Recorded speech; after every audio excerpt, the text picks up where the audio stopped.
നമ്മളെ SDP ബന്ധപ്പെടുത്തുന്നു. എവിടെയായിരുന്നു SDP-യും ഇടതുപക്ഷവുമായി ബന്ധമുണ്ടോ എന്ന് ചോദിച്ചിറങ്ങിയവർ? SDP-കാരൻ്റെ കൈകൊണ്ട് ഈ കേരളത്തിനകത്ത് അഭിമന്യു കൊല ചെയ്യപ്പെട്ടപ്പോഴെന്ന ചോദ്യം നമ്മുടെ മുന്നിൽ ബാക്കി നിൽക്കുകയല്ലേ?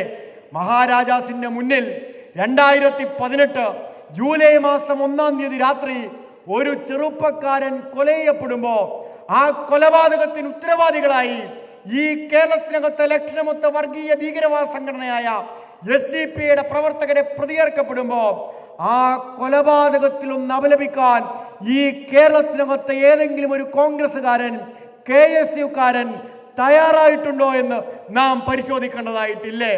ഇപ്പൊ അഭിമന്യുവിനോട് തോരാത്ത സ്നേഹമാണ്. ഇപ്പൊ അഭിമന്യുവിനോട് അതികഠിനമായ സ്നേഹവും ആത്മബോധവും കേരളത്തിലെ KSUവിന് തോന്നുന്നതാണ്. എവിടെയായിരുന്നു അഭിമന്യു കൊല ചെയ്യപ്പെട്ടപ്പോ ഈ കേരളത്തിലെ KSU?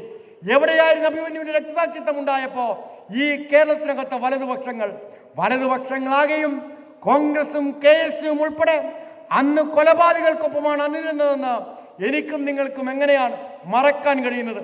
അവരാണ് ഇന്ന് SDP-യെ ചാരി ഇടതുപക്ഷത്തെ വിമർശിക്കാൻ ഇറങ്ങിയിരിക്കുന്നത്. ഇതൊരു പുതിയ കാലത്തെ ന്യൂ നോർമൽ രാഷ്ട്രീയ പ്രവർത്തന തന്ത്രമാണ്.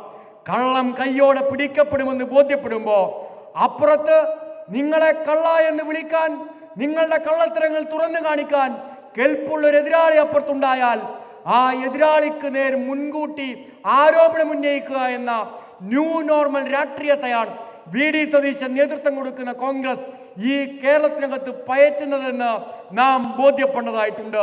ജമാഅത്ത് ഇസ്ലാമിയോട് കൂട്ടുകെട്ടിയത് കയ്യോടെ ഈ കേരളത്തിനകത്ത് പിടിക്കപ്പെടുമെന്ന് തിരിച്ചറിയുമ്പോൾ മറുവശത്ത് RSSനോട് ചേർന്നിരിക്കുന്നത്, വോട്ട് കച്ചവടം നടത്താൻ പ്ലാൻ ചെയ്തിരിക്കുന്നത്, മണ്ഡലങ്ങൾ തിരിച്ച് കച്ചവടം നടത്തിയത് ഈ കേരളത്തിന്റെ പൊതുസമൂഹം കയ്യോടെ പിടിക്കുമെന്ന് ബോധ്യപ്പെടുമ്പോൾ ആ പിടിക്കാൻ വേണ്ടി, തുറന്നു കാണിക്കാൻ വേണ്ടി ഈ കേരളത്തിനകത്ത് ആശയപ്രദം നടത്തുന്ന ഇടതുപക്ഷത്തിനെതിരെ ആരോപണം ഉന്നയിച്ച രക്ഷപ്പെടാമെന്ന ന്യൂ നോർമൽ രാഷ്ട്രീയ തന്ത്രത്തെയാണ് ഈ കേരളത്തിൽ പ്രയോഗിക്കാൻ കോൺഗ്രസും KSUവും തയ്യാറായത്. ആ രാഷ്ട്രീയ തന്ത്രങ്ങൾ എല്ലാ കാലവും കേരളത്തിലെ മനുഷ്യന്റെ കണ്ണിൽ പൊടിയിടാൻ കോൺഗ്രസിനെയും KSUവിനെയും സഹായിക്കുമെന്ന് നിങ്ങൾ ധരിച്ചു പോയേക്കരുത്. നിങ്ങൾ ഈ കേരളത്തിനകത്ത് വർഗീയതയോട് തരാതരം പോലെ സന്ധി ചെയ്താണ് അധികാര കസേരയിലേക്കുള്ള സ്വപ്നം നെയ്തെടുത്തതെന്നത് ഈ കേരളത്തിന് ഇന്ന് ബോധ്യപ്പെടുന്ന വസ്തുതയാണ്. നിങ്ങൾ ഈ രാജ്യത്തേക്ക് സൂക്ഷിച്ചു നോക്കാൻ തയ്യാറാവുന്നുണ്ടോ?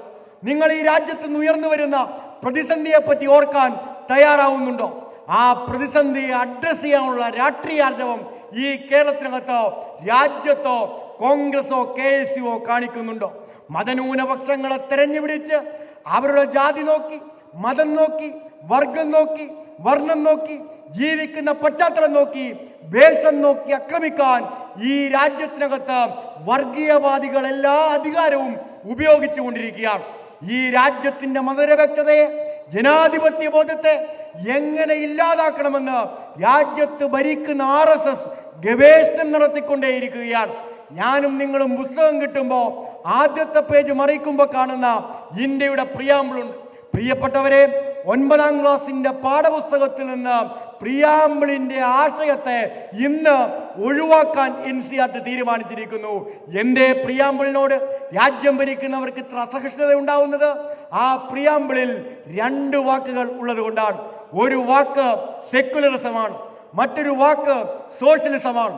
സെക്യുലറിസവും സോഷ്യലിസവും ഉൾച്ചേർന്ന ഈ രാജ്യത്തിന്റെ ഭരണഘടനയോട്, ആ ഭരണഘടന ആമുഖത്തോട് എന്തെന്നില്ലാത്ത അസഹിഷ്ണുത, എന്തെന്നില്ലാത്ത വെറുപ്പ് രാജ്യം ഭരിക്കുന്നവർക്കുണ്ടാവുന്ന ഒരു ഇന്ത്യയിലാണ് ഞാനും നിങ്ങളും ജീവിക്കുന്നത്.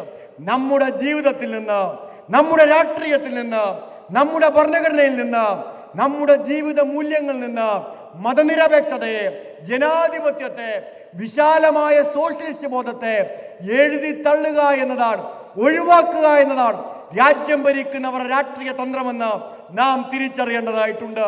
ഒരിടത്ത് വർഗീയത എല്ലാ സീമകളും ലംഘിച്ച് മുന്നോട്ട് പോകുമ്പോഴാണ് മറുവശത്ത് മനുഷ്യന് ജീവിക്കാൻ കഴിയാത്ത ഒരു സാമൂഹ്യ സാഹചര്യം ഈ ഇന്ത്യയിൽ വികസിച്ചു കൊണ്ടിരിക്കുന്നത്. 2026-ലാണ് ഞാനും നിങ്ങളും ജീവിക്കുന്നത്.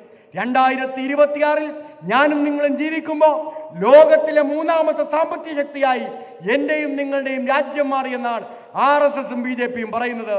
നിങ്ങൾ മനസ്സിലാക്കേണ്ടത്, ലോകത്തെ മൂന്നാമത്തെ സാമ്പത്തിക ശക്തിയായി എന്റെയും നിങ്ങളുടെയും ഇന്ത്യ മാറിയെന്ന് RSS കൊട്ടിഘോഷിച്ച് പ്രചരണം നടത്തുന്ന ഇതേ 2026 ഒഡീഷയിൽ ഒരു ഗ്രാമപ്രദേശത്ത് ജിത്തുമുണ്ട എന്ന് പറയുന്ന ഒരു ട്രൈബൽ യുവാവിന് മരിച്ചുപോയ തൻ്റെ സഹോദരിയുടെ കുഴിമാടം വെട്ടിപ്പുളർന്ന ബാങ്കിലുണ്ടായിരുന്ന 20,000 രൂപ കൈപ്പറ്റാൻ വേണ്ടി മൃതശരീരവും അസ്ഥികൂടവും ചുവന്ന് ബാങ്കിലേക്ക് നടന്നു പോകേണ്ടി വന്നത് എന്ന കാഴ്ച ഞാനും നിങ്ങളും ജീവിക്കുന്ന ഈ പുരോഗമന ഡിജിറ്റൽ ഇന്ത്യയിൽ കാണുന്നുവെന്നത് നമ്മുടെ എല്ലാവരുടെയും മതനിരപേക്ഷതയെ, ജനാധിപത്യ ബോധത്തെ, പുരോഗമന ബോധത്തെ താഴേക്ക് ഇടിക്കുന്ന കാഴ്ചയായിട്ടല്ലാതെ എങ്ങനെ എനിക്കും നിങ്ങൾക്കും കാണാൻ കഴിയും?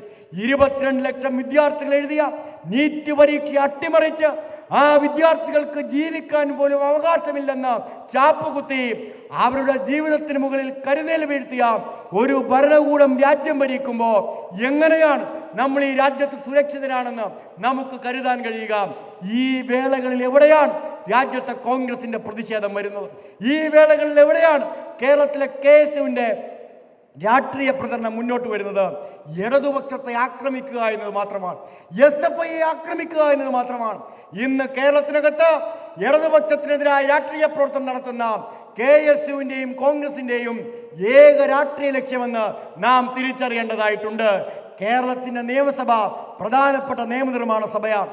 ആ നിയമസഭ സമ്മേളിക്കുമ്പോൾ ഗൗരവമായ രാഷ്ട്രീയ വിഷയങ്ങൾ മാറ്റിവെച്ച് കേരളത്തിനകത്ത് UDF MLA മാർക്ക് പഥ്യം SFIയെ വിമർശിക്കാൻ വേണ്ടിയിട്ടാണ്. മാങ്ങയുള്ള മാവിൽ നിങ്ങൾ കല്ലെറിയുന്നതിൽ ഞങ്ങൾക്കൊരു വിരോധവുമില്ല. ഇവിടുത്തെ കോൺഗ്രസ്സുകാരും KSUകാരും മനസ്സിലാക്കിക്കൊള്ളണം. MLA ഹോസ്റ്റലിലും നിയമസഭാ മന്ദിരത്തിലും സെക്രട്ടേറിയറ്റിലും ഇപ്പോൾ ആളെ തട്ടിയിട്ട് നടക്കാൻ വയ്യെന്നാണ് കോൺഗ്രസ്സുകാരും അവിടുത്തെ നിയമസഭാ സാമാജികരും പറയുന്നത്. ഇവിടുത്തെ KSUക്കാരെല്ലാം വണ്ടി പിടിച്ച് നിയമസഭാ സമ്മേളനം നടക്കുമ്പോൾ തിരുവനന്തപുരത്തേക്ക് പോവുകയാണ്. ഓരോ നിയമസഭാ സാമാജികനും കുറിപ്പെഴുതി കൊടുക്കുകയാണ്. ക്യാമ്പസിൽ ഞങ്ങൾ പോയി പ്രസംഗിച്ചിട്ട് എൻ്റെ പൊന്നു കോൺഗ്രസ് MLA മാരെ ഒരു വിദ്യാർത്ഥിയും മൈൻഡ് ചെയ്യുന്നില്ല. ഞങ്ങൾ ഈ നാട്ടിൽ പോയി വിവിധ ക്യാമ്പസിൽ ചെന്ന് SFIക്കെതിരെ രാഷ്ട്രീയം പറഞ്ഞിട്ട് ആ SFIക്കെതിരെ ഞങ്ങൾ പറയുന്ന രാഷ്ട്രീയം കേൾക്കാൻ ഒരു പൂച്ചക്കുഞ്ഞു പോലും ക്യാമ്പസിനകത്ത് വരുന്നില്ല. അതുകൊണ്ട് ദയവ് ചെയ്ത് കോൺഗ്രസ് MLA മാരായ നിങ്ങൾ ആ നിയമസഭയ്ക്കകത്ത് പ്രസംഗിക്കാൻ അവസരം കിട്ടുമ്പോൾ ആ SFIയെ 2 ചീത്ത പറയാൻ പറ്റുന്നുണ്ടെങ്കിൽ വൃത്തിക്ക് 2 പറയണമെന്ന് ഇവിടുത്തെ KSU കുഞ്ഞുങ്ങൾ പോയി കോൺഗ്രസ് MLA മാരുടെ കാല് പിടിക്കുക. MSFന്റെ സംസ്ഥാന പ്രസിഡന്റ് MLA എഴുന്നേറ്റ് നിൽക്കുമ്പോൾ KSUവിന്റെ രാഷ്ട്രീയത്തിന്റെ മൂല്യച്യുതി, SFIയുടെ രാഷ്ട്രീയത്തിന്റെ മൂല്യച്യുതിയെ പറ്റി വിശദീകരിക്കുകയാണ്.